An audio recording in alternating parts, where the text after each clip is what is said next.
Hey, true weirdos. At the end of this episode, stick around if you want for a little bonus content and conversation.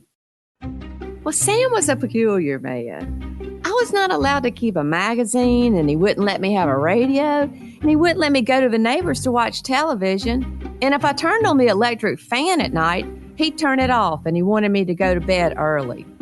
Said I would keep him awake. So in other words, I just let it get on my nerves, I reckon. I didn't have any business doing it. And what she did, just added a little something extra to dessert, and not for the first time. And make out a small beam of light against the mirror.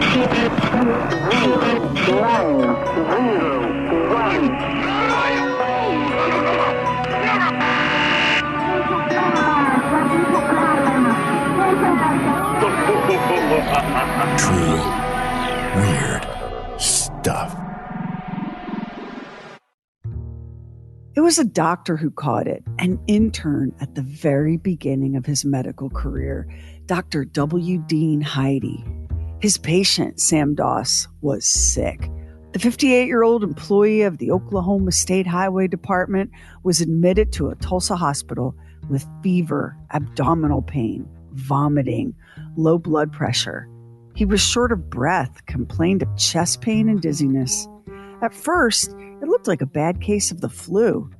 Repeated tests found nothing, and yet the man was clearly fighting for his life.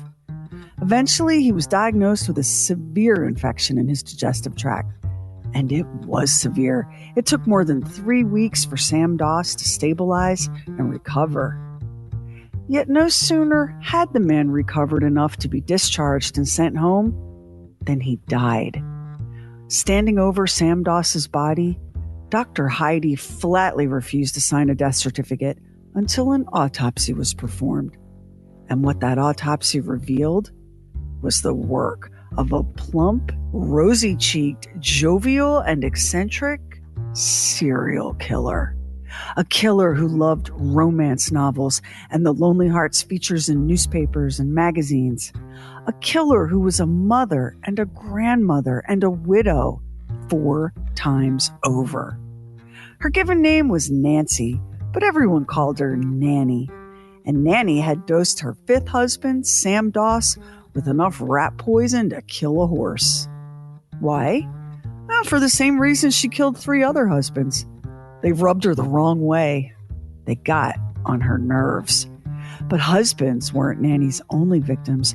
By the time it was all over, Nannie confessed to 4 murders and was believed to be responsible for 7 other deaths. Don't be scared, though. You don't have to run and check that your doors are locked. You're safe, because Nannie didn't kill just anyone. Nannie kept it in the family. The question of whether serial killers are born or made is one that's been debated for decades. A professor of forensic psychology and criminal justice at DeSales University, Dr. Catherine Ramslin, said that you can study case after case and find a handful of things in common, like childhood abuse or a head injury. But no cluster of factors or influences will be true of all serial killers. Some experts argue that a psychopath is born that way, but a sociopath has been socialized that way, and a person can fit the clinical definition of psychopathy and not be even remotely violent or dangerous. Ditto for a sociopathic personality. So let's take a look at Nannie's early life. She was born on November 4th, 1905 in Blue Mountain, Alabama. If you're looking on a map today, that's now Anniston, Alabama. Her parents, Louisa and James Hazel, christened their new baby daughter, Nancy. She was one of 5 children born to the Hazels, 4 daughters and 1 son, all made to work on the family farm. Her father, James Hazel, was a bad piece of work, described as controlling and abusive to both his wife and his kids, none of whom were allowed to finish school. Nancy, nicknamed Nannie, left school in the 5th grade. She was an imaginative child, obsessed with her mother's romance novels, daydreaming of her own future suitors, her own happily ever after. Nannie was 9 years old when the accident happened.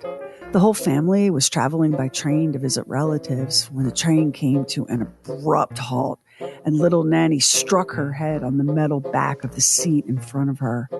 The sharp metal edge gouged a deep cut. Blood everywhere. Headaches, blackouts, and depression plagued her for years afterward.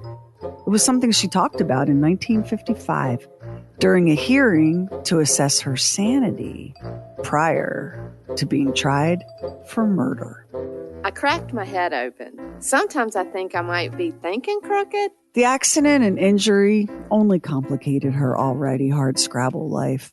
Her father, James, doubled down on the strict isolation of his children as they headed into adolescence. Nannie and her sisters weren't allowed to attend dances or really any social events. James was fixated on the notion that, given the first opportunity, a man would molest his daughters. The girls weren't allowed even a single pretty dress. Makeup was forbidden, which had to be hard on Nannie, whose free time was spent poring over the Lonely Hearts column in the local newspaper. She yearned to be courted, to be romanced, and to be loved. It was the kind of dreamy, innocent yearning that no one could have guessed might turn so very deadly. Nannie was 16 when she got hired on at the linen thread mill. With dark, glossy hair, dark eyes, and an infectious giggle, Nannie soon caught the attention of a young man named Charlie Braggs. Charlie was handsome and tall with a thick head of curls. He was a hard worker, the devoted only son of a single mother. And that's where his paychecks went. Nannie's father approved. Here was a young man who didn't fritter away his time and money on jazz music and booze. Within 4 months of meeting, Nannie and Charlie were married. Nannie began married life in her new mother-in-law's house, but it wasn't an easy adjustment. Well, I married as my father wished. It was 1921 to a boy I only knowed about 4 or 5 months, who had no family, only a mother who was unwed and who had taken over my life completely when we were married. She never seen anything wrong with what she done, but she would take spells and she would not let my own mother stay all night. Whatever Nannie's daydreams about marriage were, the reality was starkly different. She was not the apple of her husband's eye, and she didn't have his full attention. His mother came first, and Nannie burned with resentment. It didn't help that the couple's family grew so quickly. 4 daughters born between 1923 and 1927. Exhausted and miserable, Nannie took to drinking and chain smoking. Charlie escaped the tensions at home by disappearing for days on end. Each suspected the other of cheating. And then tragedy struck. In 1927, Nannie and Charlie's 2 middle daughters died suddenly. Zelma was 1.5 years old. Gertrude was 2.5 years old when they passed away. Food poisoning was suspected. Charlie, grieving and weary, was at the end of his rope. Our marriage started off pretty well, but after a couple of years, she started going off. She'd go to her folks or off with someone, and I'd have to go get her back. About 8 years of this was enough. Of the 5 children born to the couple, Charlie Braggs said, one of them died right after she was born. The other 2, some of the neighbors said there was something funny about the way they died because they turned black so quick. Some of my folks warned me about her.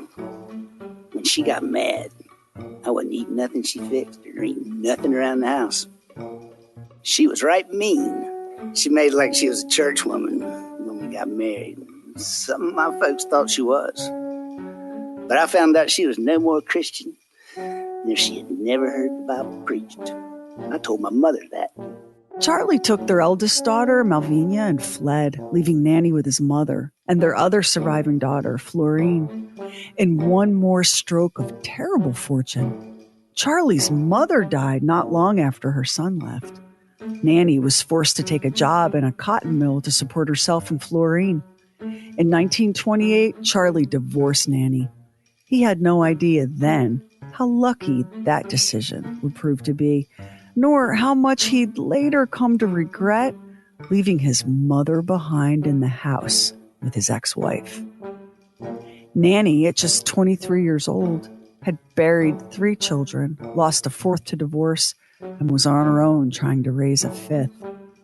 No one expected her to bounce back so quickly from such tragedy, but remember, Nannie was in love with love. And by summer 1928, when Charlie Bragg returned Malvina to his ex-wife, Nannie already had her eye on a new man. His name was Robert Franklin Harrelson. They married in 1929 and set up house in Jacksonville, Alabama. Wasn't long, though, before Nannie realized her second husband had a little problem with alcohol. He was an awful drunkard. Yet Harrelson was the man Nannie loved best, something she maintained right up to the end of her life. And the marriage, despite Harrelson's long, deep dive into the bottle, lasted 16 years, an eon for Nannie. Now, you can say that love is infinite, but Nannie's patience sure wasn't. Well, one day in 1945, he came home drunk. Harrelson was blotto and aggressive.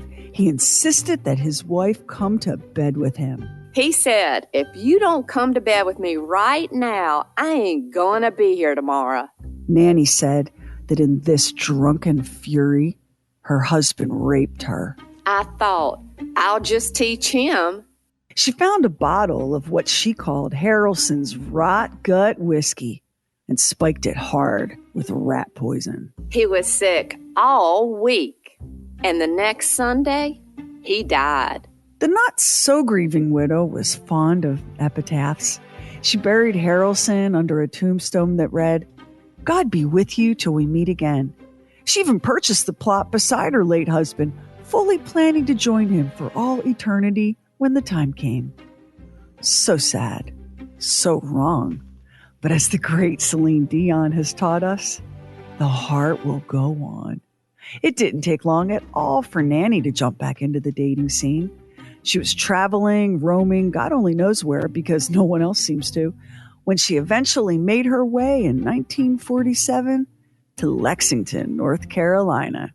She'd spotted something in the Lonely Hearts section of a newspaper that sparked her interest.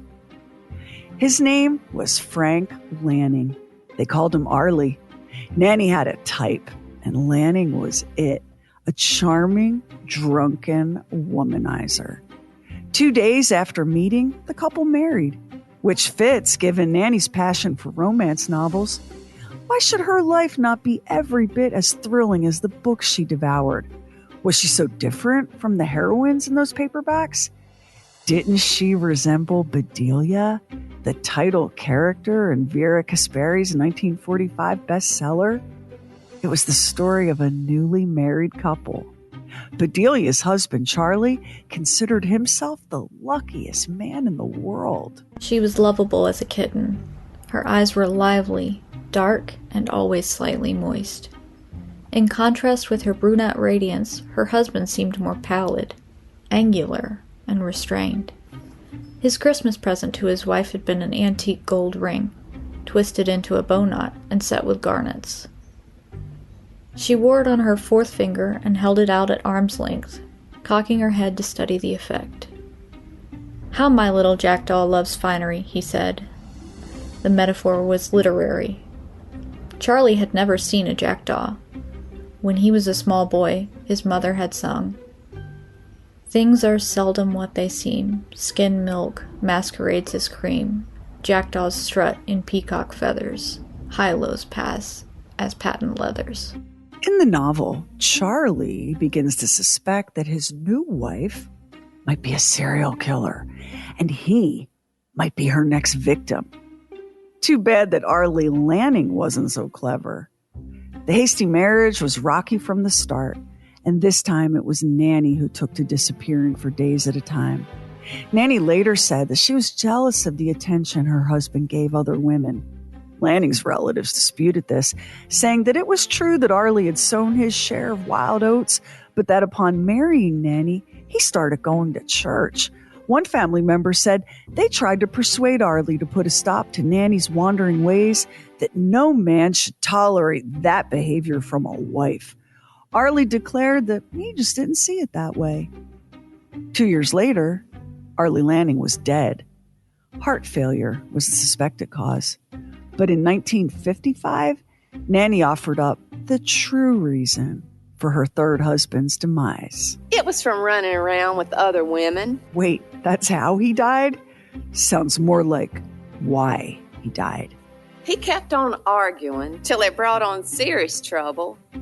And then I just put poison in his food. Ah, that's more like it. The last words Arlie Lanning said in this life were, "It must have been the coffee." Nannie tucked husband number 3 into a grave marked with a tombstone reading, "We will meet again." Then she learned that the home that the couple shared had been left to Lanning's sister. It burned to the ground of all the darn bad luck, and Nannie pocketed the $1,400 in insurance money. Lanning's mother died in her sleep not long after the fire. More bad luck. Nannie went to stay with one of her sisters named Dovey. Dovey was in poor health, bedridden, but delighted to have her sister Nannie come to stay. It's just too awful that Dovey died shortly after Nannie settled in. My goodness, doesn't it seem that a big black cloud of sorrow dogged Nannie's every move? After all of that, Nannie declared herself finished with marriage. Her first husband abandoned her, she said, and the Lord took the second too. She resolved to be through with romance forever. But not surprisingly, that was a resolution that didn't stick. About a year later, Nannie joined a Lonely Hearts Club. She met a man named Richard L. Morton. He worked at a pool hall in Emporia, Kansas. Poor Arlie Lanning was in the grave for just over a year when Morton wrote a letter to the Lonely Hearts Club asking that he and Nannie be dropped as members. We have met and are happily married. The newlyweds set up house in Emporia, and Nannie's mother, Louisa, moved in with the couple. Unlike the other men in Nannie's life, Morton wasn't a drinker, but he liked the ladies, and he wasn't shy about committing a little adultery here and there. You can't blame the arrival of his mother-in-law for Morton's extramarital bed hopping. Louisa had hardly unpacked before dropping dead. Another shocking loss for poor Nannie. How can any one person bear so much pain? It hurt Morton to see his wife suffer. She is a sweet and wonderful person. Sweet and wonderful, and just 3 months later, spooning a fatal dose of rat poison into Morton's morning coffee. Nannie felt she simply had no other choice. And he was fixing to run around with another woman. Morton died on May 19th, 1953. Nannie didn't bother writing an epitaph for this dead husband. Instead, the word chief was carved into his headstone, out of respect to his Cherokee heritage and birthright. He was 64 years old when he died, and already in Nannie's rear view, before they'd even finished shoveling soil onto his coffin.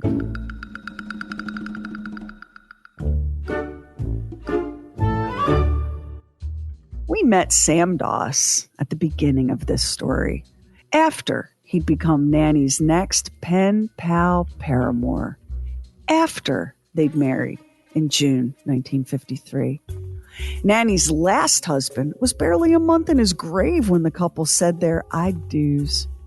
Doss was nothing like the other men Nannie had romanced. He was a teetotaler, a non-smoker, neatly dressed, thrifty, even-tempered, devoutly Christian.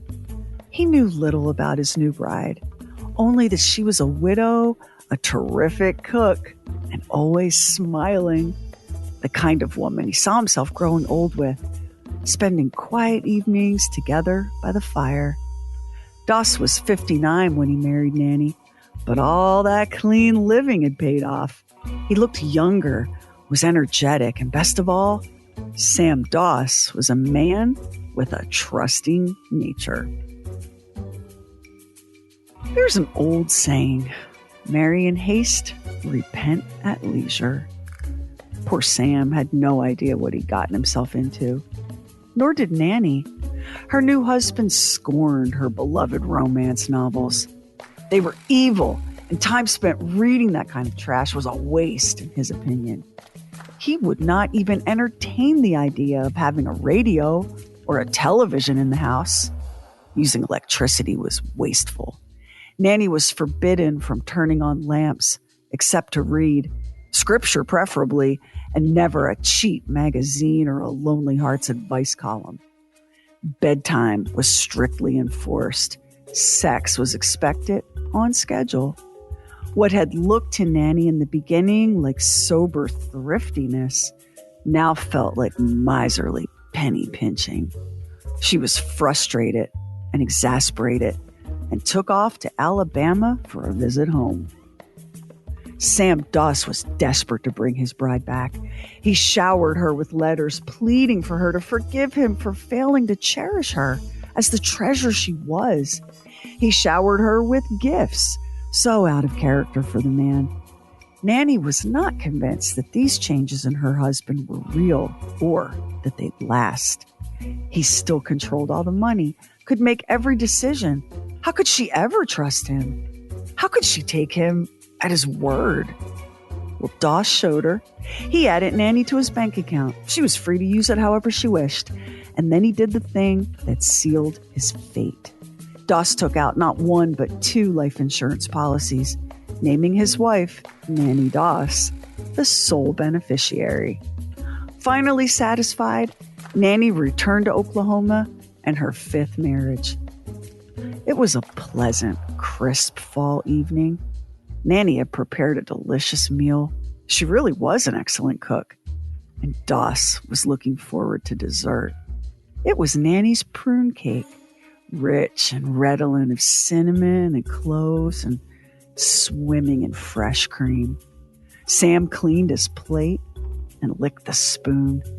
Hours later, he was doubled over in agony, sweating and groaning and barely able to speak for the pain. He couldn't get out of bed. Weight fell from his already trim frame. His bewildered doctor finally insisted that Doss be taken to the hospital now. He sure did like prunes. I used a whole box. You know what happened next. Sam Doss fought for his very life and was finally able to return home after 23 days.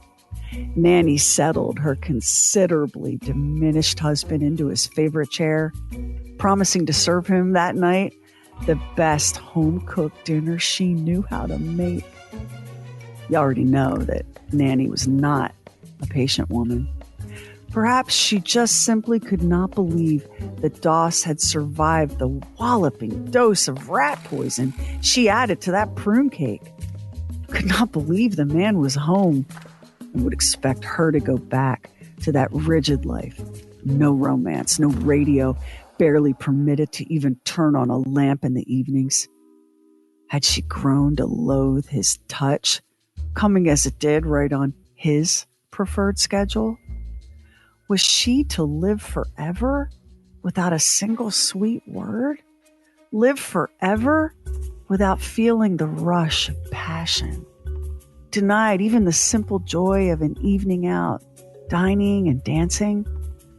Was she never, ever to have the life she'd been dreaming of since she was a girl? It was October 5th, 1954. If only Nannie had waited just a little longer, maybe she'd have gotten away with it. After all, Sam Doss had been so gravely ill, had barely made it out of the hospital. A man his age and poor health, things happen. But Nannie, with those 2 life insurance policies in hand, decided that she had to be free now. And the only thing standing between Nannie and her freedom was her 5th husband, Sam Doss.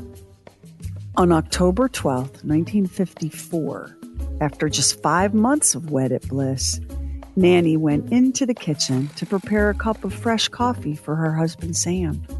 She stirred in sugar and cream and a heaping helping of rat poison. Nannie had learned from experience what science had long known from research. The taste of arsenic, the fatal ingredient in rat poison, is best concealed in wine, milk, and coffee. Sam Doss had gotten on Nannie's nerves for the very last time. The autopsy demanded by rookie doctor W. Dean Heidi came back with damning results. Sam Doss had died by poisoning, a massive dose of arsenic.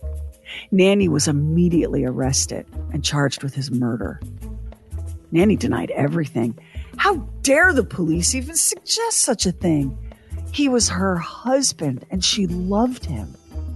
But the Oklahoma cops were not buying it. They pushed and pushed.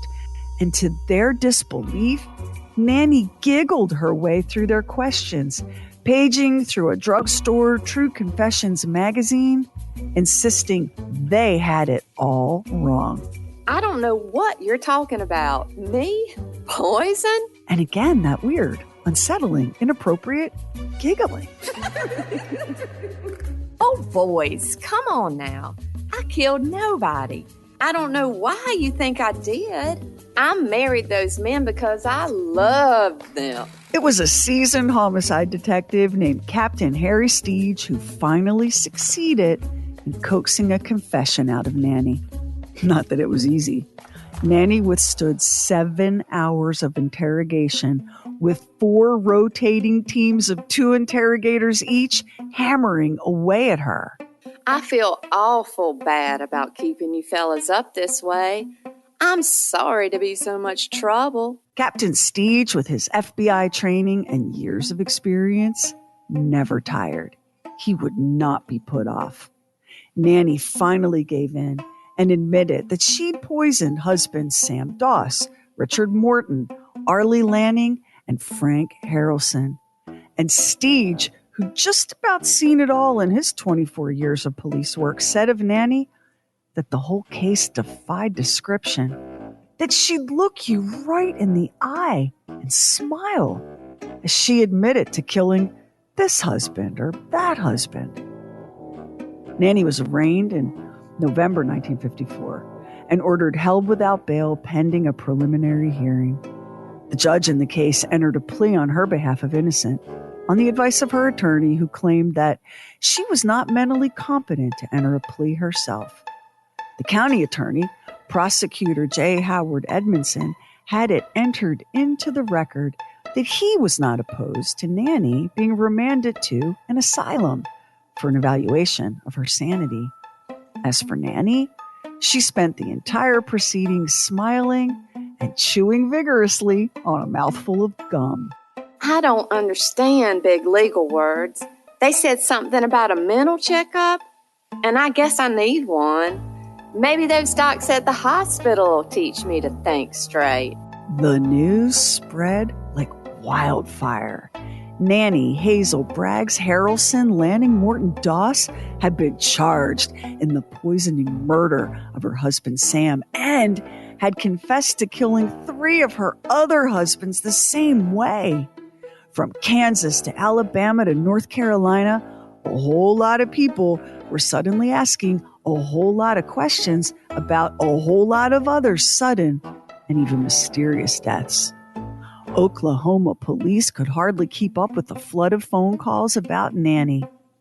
The woman the press dubbed the Giggling Grandma had apparently left a trail of death and heartache everywhere she'd been. But Nannie was done confessing to her crimes. Now my conscience is clear. You can dig up all the graves in the world and you won't get anything more on me. And so the exhumation of the bodies began. Poisoning a husband or 4 was one thing, but it seemed unthinkable that this woman could have so coldly murdered her own daughters, her grandchildren, her mother, her sister, her mother-in-law. Remember what first husband Charlie Braggs said? They called him the one that got away. One of them died right after she was born. The other two, some of the neighbors said there was something funny about the way they died because they turned black so quick. Nannie's firstborn child, daughter Malvina, came forward with a story that was utterly heartbreaking.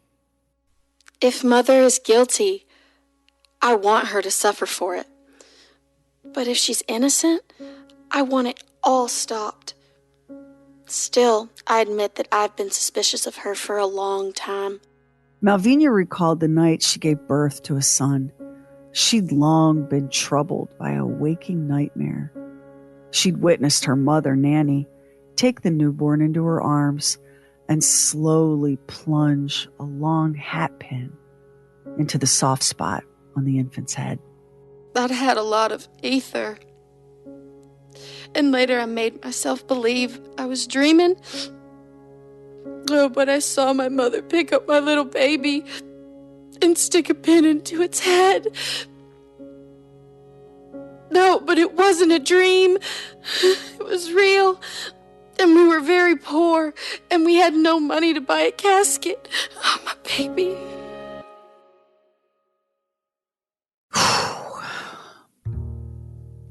The orders for exhumations of bodies began rolling out. Arlie Lanning's body tested heavily for arsenic, as did the body of Nannie's mother, Louisa Hazel. I didn't poison my mother. I loved my mother more than I loved my own life. Authorities in Alabama opened the graves of Frank Harrelson, husband number 2, Dovey Weaver, Nannie's sister, and Robert Higgins, a grandchild who died at 2 months old.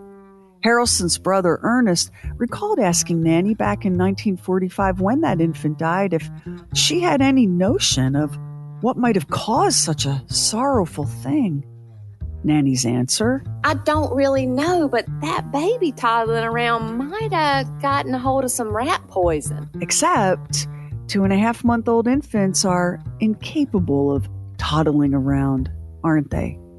Baby Robert was Malvina's son, being cared for by his grandmother Nannie while his mother recovered from an illness.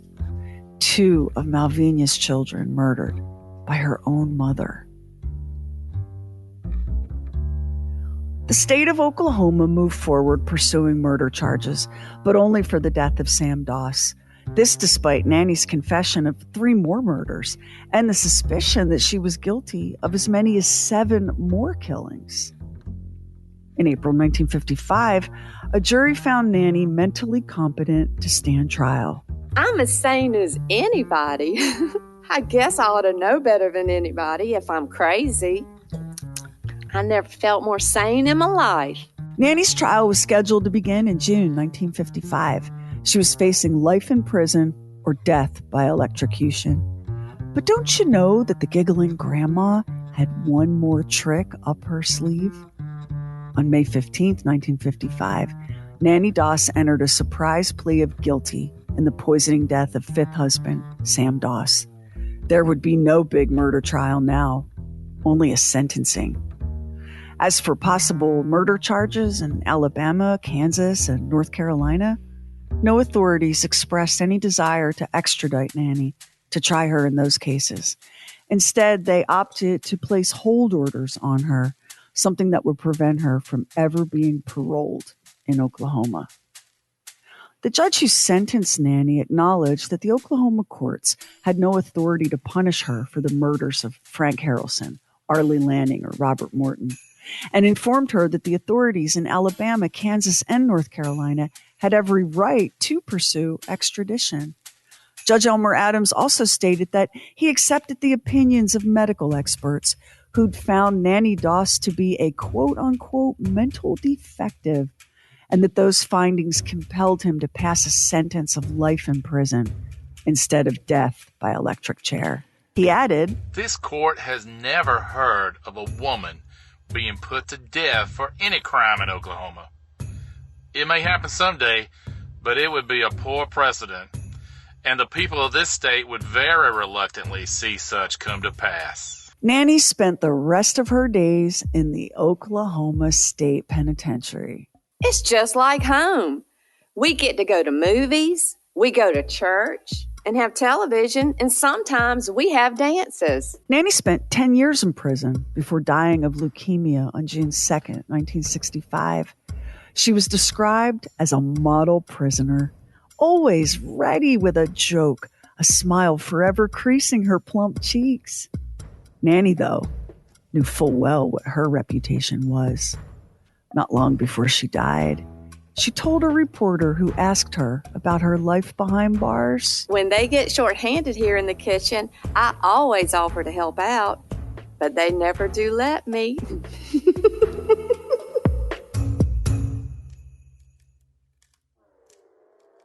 Next time on True Weird Stuff.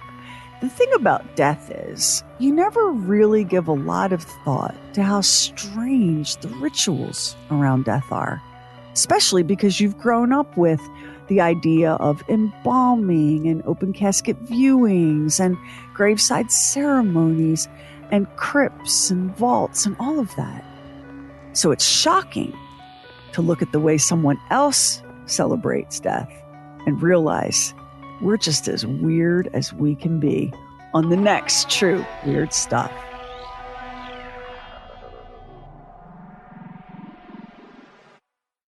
So we had lots of fun with this incredibly terrible, awful, tragic, horrifying true story. We decided to lean into those old-fashioned radio days of like dramatic radio serials, that let's see, it would have to be, I guess, our great-great-grandparents might have been able to listen to. So we want to thank Rick Sullivan for taking on the part of Judge Adams. Max, of course, handling Morton, one of the dead husbands. Elizabeth Jordan played the role of Malvinia, Nannie's daughter. Poor Arlie Lanning was played by our very own Lamar Richardson. Our romance novel narrator was Heather Furr. The part of Charlie Braggs, the one that got away, was taken by Kevin Nash. And the star of today's episode, absolutely slaying Nannie Doss, Joni Case. Round of applause. So here's a little fun fact. Kevin Nash is my husband. Joni Case is Kevin's first wife. We call her my sister wife. So listen. In this episode, she plays a woman who kills a husband every time he gets on her nerves. And Kevin plays the one husband she didn't kill. And someday, won't their grown children enjoy listening to this? Hey, you guys, you're welcome. What a little gift. So funny. That is so funny. Do you know who this reminded me a bit of? What was her name? Blanche Moore? Yes, Blanche Taylor Moore. Blanche Taylor Moore, who was the serial killer, I believe, in North Carolina. Yep. Who would poison. But it does seem, and I don't have the statistics in front of me, but it seems like I've read that poisoning is there's a lot. Women are more likely to poison than men are. Men are more likely to murder if it's like a spouse or something by, shooting them. Guns.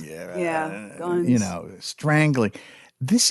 I've always thought this about this way of killing somebody is, you're not only killing them, but you're watching them go down fast.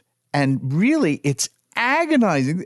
Being poisoned by rat poisoning is a terrible way to die. But you're just kind of watching on the sidelines. Well, he's sick. Oh, yeah, he seems sick. I mean, and the thing about Nannie, like, she, for the most part, she would hit these men hard and take them down in one dose. Right? Yeah. Like Arlie Lanning had about an inch worth of rat poison in his coffee.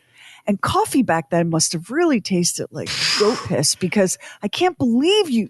I know that they say that dairy products, wine, and coffee are the best way to conceal the flavor of arsenic. But holy macaroni, that must have been some bad coffee, okay? Because an inch of rat poison is a lot in a cup of coffee. Well, I know that they said that it's best if was it milk, wine, coffee, but there's got to be some kind of a taste, I would think. That's what I'm saying. Like, that must have been some crap coffee that he was able to chug-a-lug that down with all that rat poison in it. Richard Morton, she got him with a single dose in his quote-unquote rot gut whiskey. Sam Doss, here was the problem. She tried to kill him in a single dose and miscalculated, and he was able to come home from the hospital. Had he died with the first dose like the other husbands, I don't know that we'd be having this conversation. I don't know that she'd have gotten caught, Max, honestly, because you look at her track record. 4 husbands dead, 2 children, 2 grandchildren, a mother-in-law, a mother, a sister. Hello. Everything this woman touched abruptly and mysteriously died. And nobody was suspicious until husband number 5, till the very end of her murder career. If she would have been more aggressive on his first dose in that cream on his prune cake, buddy, we wouldn't be having this chat, would we? No. It makes you wonder, has this happened and somebody went through and was able to do this and nobody found out? There's got to be that. I think so. And what it really comes down to, because we have very good tests. We've had the ability to test for the presence of arsenic since like the late 1800s. We have really good tests for this. And anyone that's watched a single Dateline episode knows that it's one of the things they look at right away. Right. But this is happening in the 1940s and early 1950s. I guess maybe without the internet and mass communication and all of that, she could hop from Alabama to Kansas to North Carolina to Oklahoma, leaving a trail of destruction in her wake, and nobody put the pieces together. Nobody. Well, and the thing is, you could move from place to place and start over, and there was no connections like you have now with social media, and things are so much more connected now. There's the credit bureau. Yeah. The credit bureau now. Like you simply do not have the ability to dodge and duck and weave like people did, 80 years ago. The thing about Nannie Doss, like everybody always talks about her, the giggling grandma, the husband killer. I'm sorry, where were y'all when she was sticking a hat pin into a baby's head? She killed her newborn grandson as he lay in her arms. Like, I'm not saying that, a husband killed here and there, none of us are perfect. I'm not saying that. I'm saying, like, isn't it wild how all the other deaths just get sort of kicked to the side in this story? Yeah, the thing about the hat pin was when you read that, I was like, oh, to an infant. Oh, my, what kind of a monster would do such a thing? So here's a little something to think about. I referenced the forensic psychologist at DeSales and this idea that when they look at the lives of known serial killers, child abuse and a head injury are dominant factors that they have in common, that serial killers have in common. And Nannie did suffer a pretty severe head injury in that train accident at 9 years old, leaving her with a lifetime of debilitating headaches and scrambled thoughts. And clearly, whatever part of the brain holds your conscience or your sense of remorse or decency, that got knocked slam out of that girl, because she really did not have any regret or remorse. She wasn't even all that sad to get caught. I'll tell you that. And when the Oklahoma cops finally broke her, Harry Steege, Captain Steege, when they finally broke her and got a confession, they couldn't believe how like giggly and happy and matter of fact she was, and they pressed her. Like, do you not know what you did? And she would just look at them and say, "My conscience is clear. My conscience is clear." And when they pressed, she said, "I told you I did it. Now my conscience is clear." The act of confessing wiped out the crime for this woman. Think about that for a second. Like I said, I did it. We're done now. What else is there to talk about? It was something very interesting that you talked about at the beginning, because this is a question that frequently comes up about what is the difference between being psychotic and sociopathic. And it does seem that sociopath is a learned behavior, where if you're psychotic, you're born that way. That it doesn't seem to be any psychopathic. I didn't mean psychotic. I meant psychopathic. It seems like, there's nothing you can point to say this is why this person is this way. So what's interesting is hers is probably sociopathic due to the abuse combined with the head injury, but we'll never know if it was one or the other or both that caused this behavior. No. I mean, I don't think we're ever going to know that. As somebody who's had some head injuries and most probably had a concussion when I played football, because I was knocked flat out. I mean, I was out. And came to with them having those awful ammonia smelling salts under my nose to bring me back, And I sat out a few plays and then I continued playing, but they didn't know, they didn't know back then. Which leads me to my confession of lots of psychopathic behavior now. Well, you do, like when you, and in no way are we excusing any of this. Nannie Doss, like were you familiar, by the way? Let me ask you, because your serial killers better than the average bear. No, I didn't. Much familiar with her case? But I can tell you from looking at pictures of Nannie Doss, she must have been really hella charming. That's all I'm going to say. Or had a trick hip or something.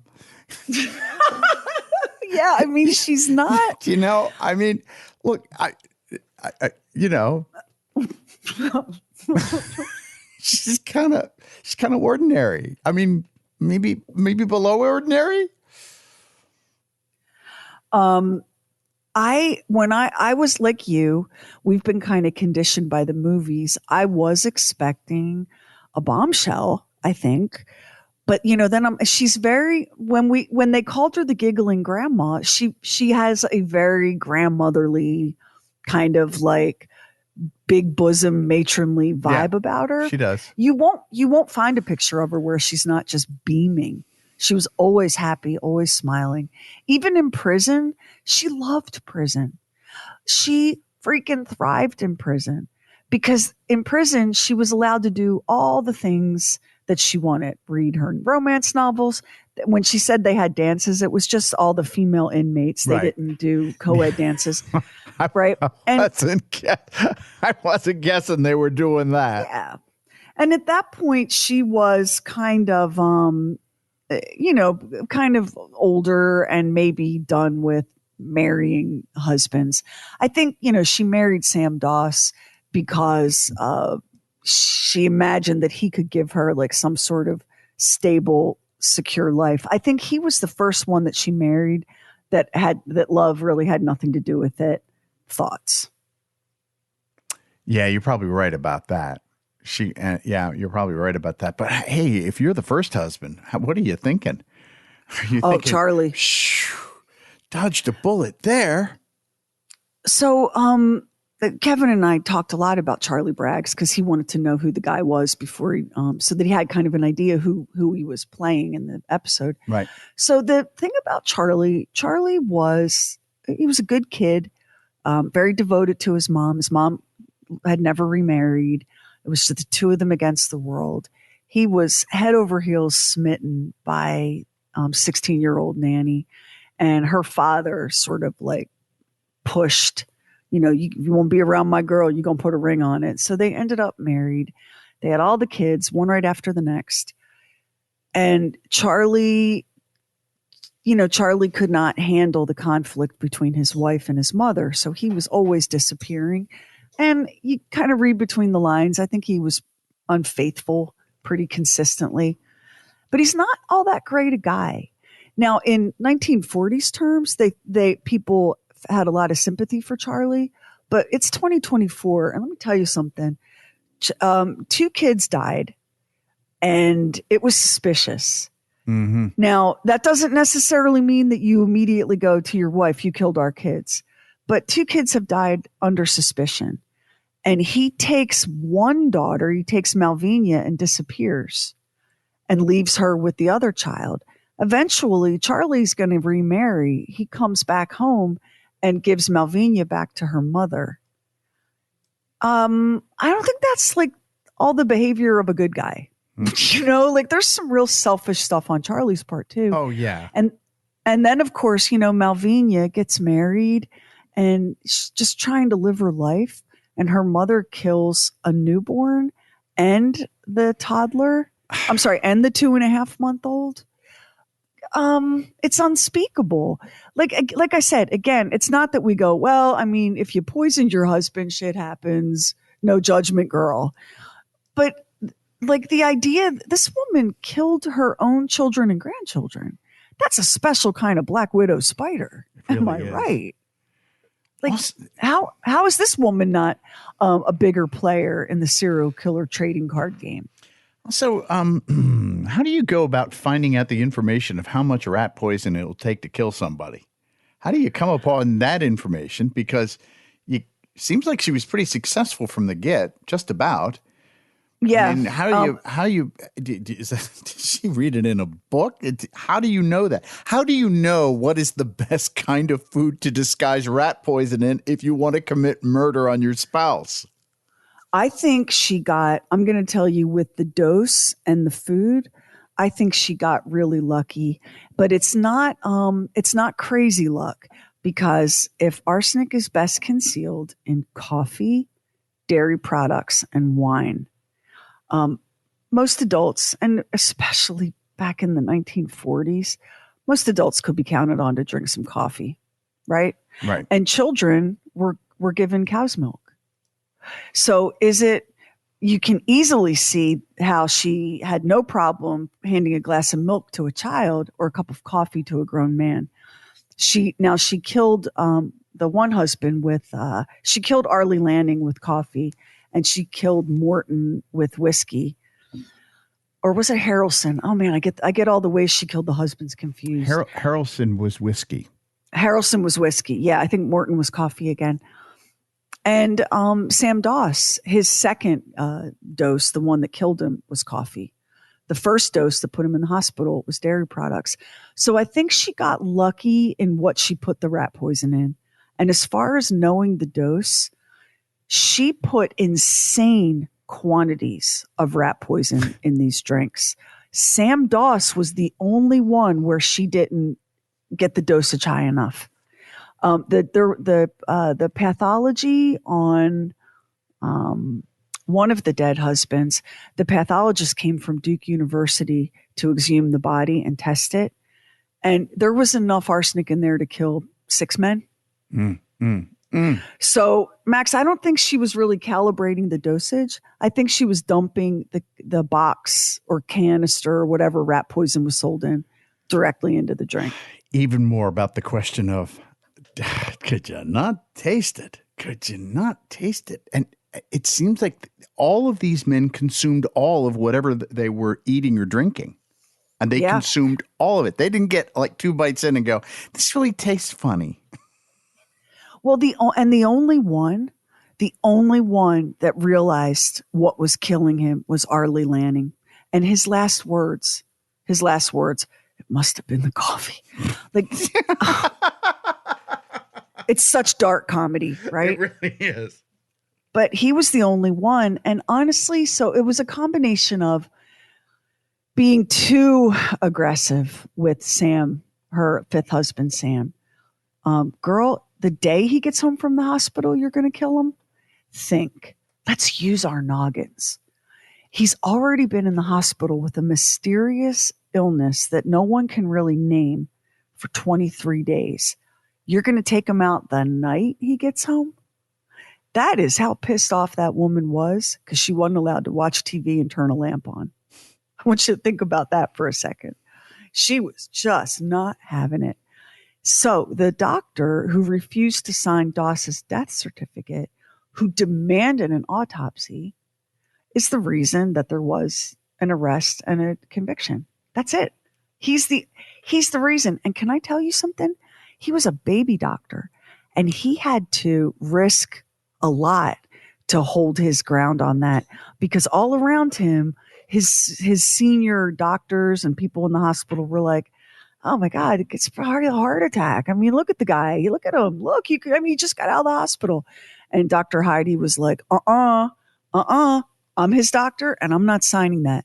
He held the line so hard on that autopsy. And I followed his career after that. He had an incredible career in medicine. And he stayed in Oklahoma. He was beloved. And his obituary, he died, of course, many decades after this event.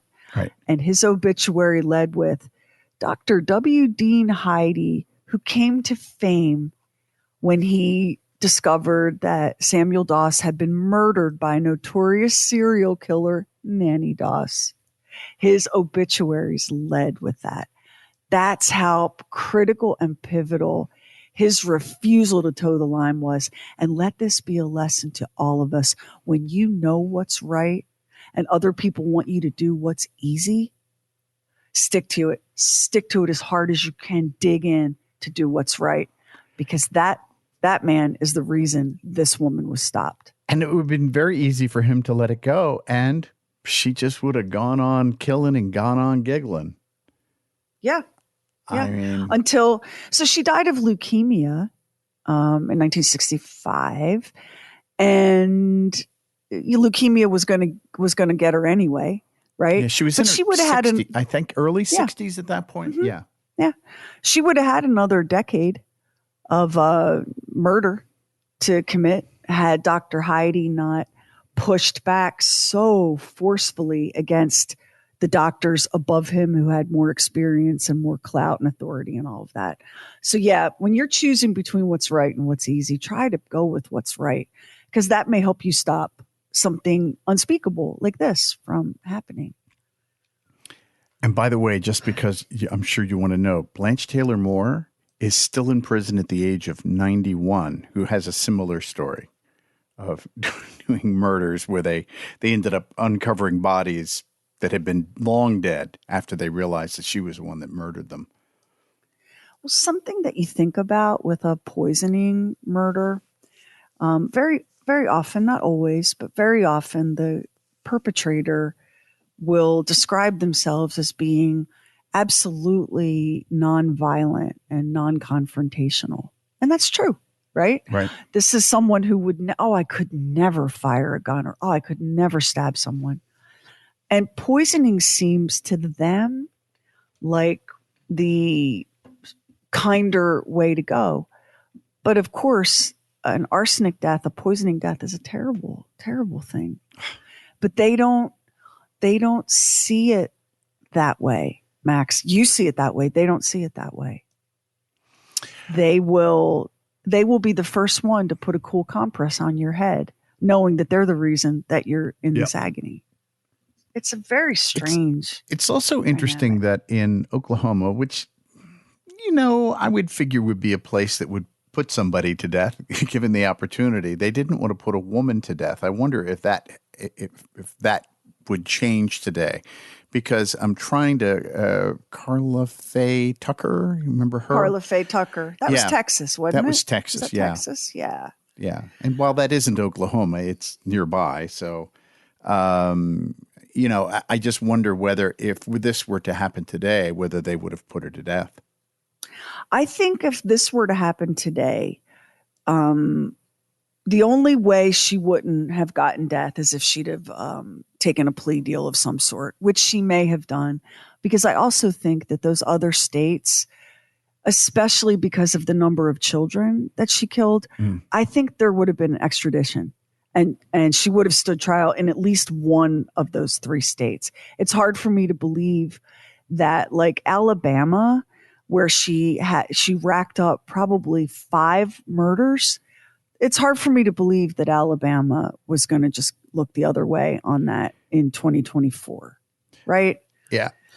But then again, in Alabama, an embryo has personhood, a woman not so much. So who can say really what might happen in Alabama? I don't know what it is about the state of North Carolina, because you have Blanche Taylor Moore, you have Velma Barfield, who was from North Carolina, and then this woman who also killed in North Carolina.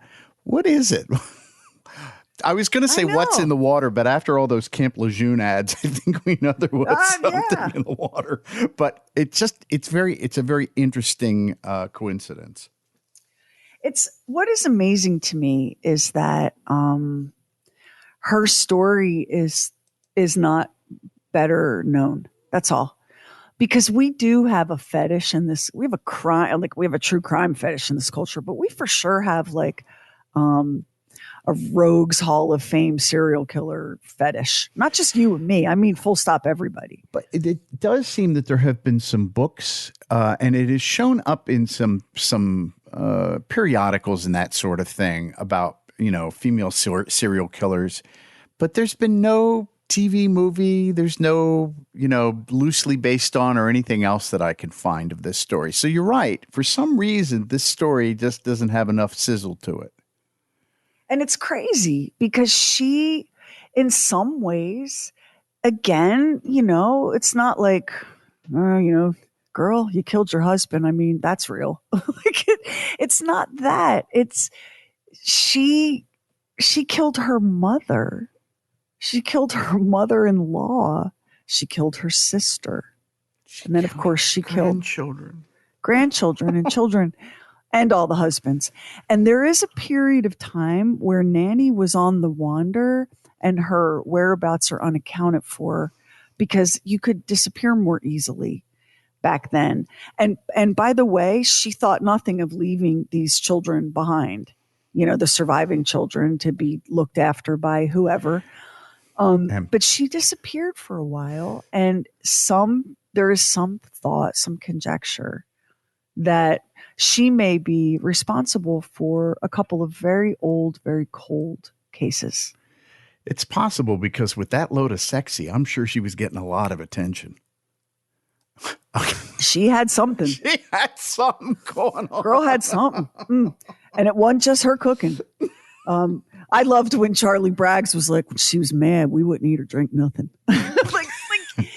Okay, that's her first husband, y'all. It was kind of like, these people sometimes get away with stuff, and it's only afterward that everyone goes, oh, yeah, I knew. You didn't know? I thought everybody knew. And can I say that this man was getting really excited about prune cake? Oh, yeah. He loved prunes. I don't know what was going to kill him first, the enormous explosive bowel movement or the arsenic, because she fed him an entire box.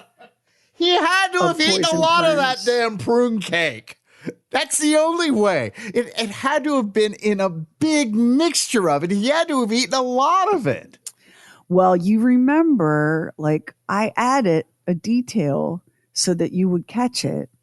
The prune cake was served in a bowl, and it was swimming in cream. Cream. Yeah. And dairy products hide arsenic. So I think he had him a slab of prune cake, and I think he had enough arsenic to kill a cow in that cream. It's, the devil's in the details, and she knew what she was doing, even though I do believe that the head injury in childhood was probably a factor in her complete lack of remorse or empathy. Like you want to talk about pulling the wings off of flies? She had zero empathy for even her own flesh and blood, Max. I've read some things about, serial killers through the course of time and that sort of thing. And who knows whether they were being honest or not. But there are times when somebody who has committed some really monstrous crimes will say, the family really does deserve to need to know what happened to their loved one that I killed, and will say something and seem like there is almost a twinge of remorse or a twinge of humanity in there, because that's what you hope. You hope that nobody is so far beyond reclamation that they have no opportunity to have any sort of humanity about them. So every once in a while you hear that. It doesn't seem like with her, there wasn't even a micron of humanity I don't inside. think so. And so, like, her mother, Louisa, had fallen and broken a hip, and was, that's a bad thing to happen to an older person today. It was a death sentence back then. And the woman was really struggling and came to live with Nannie and the new husband. And died like pretty much when she got there. It was like Nannie was like, oh man, I'm not dealing with this. Like it didn't matter who it was, her mother, her daughter, her grandson, the husband that she loved, the one husband that she loved that she was with for 16 years, she still killed him. So I think there was just whatever that empathy chip is, whatever that is, she either was born without it or it got knocked askew in the head injury. She did not feel anything for anyone except herself. Or the abuse was so severe because she was abused. I mean, let's be honest. The whole family was. Her father was a piece of work. I mean, he was not a good guy, and none of those kids thrived. I mean, they didn't all become serial killers. Nannie owns that patch of land, but none of those kids thrived in that home. None of them did. The idea that, you're going to prevent your children from going to school, and it's trippy to me. It's trippy to me that we're living in times like when I was a kid and tried to imagine 2024, I legitimately thought we would have flying cars and stuff like that. I didn't imagine that I would be seeing jack-offs on Twitter. I'm sorry, X. Excuse me, Elon Musk. On Twitter, saying, the worst thing we ever did was give women the vote. Like, what? Like, how are we here? And so when I look at what went on in Nannie's young life, there are people that think that's a better way to go than how we live now. That, maybe get those kids out of school after 5th grade. They can read and write their own name. That's all they really need.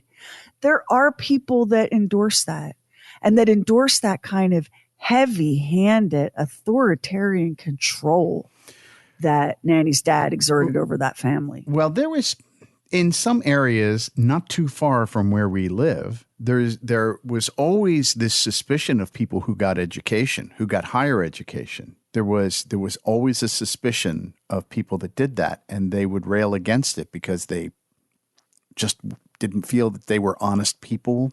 It was the craziest thing, but they absolutely believed that. They absolutely believed anybody that had any fancy book learning, that there was something wrong with that.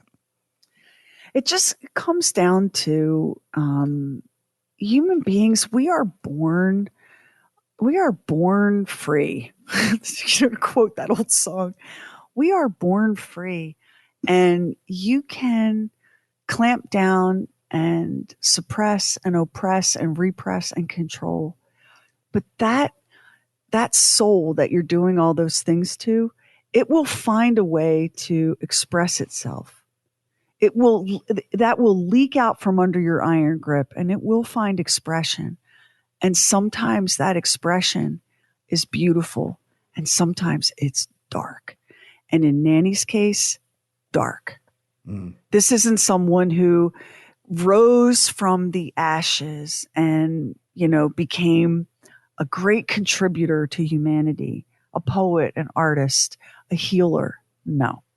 This is someone who the way that her soul expressed itself was in violence. And that's so, like, I'm not a big fan of the child rearing strategy that is oppression, repression, suppression, because I think it doesn't typically end well. It always leads to, in some cases, rebellion, in some cases, despair.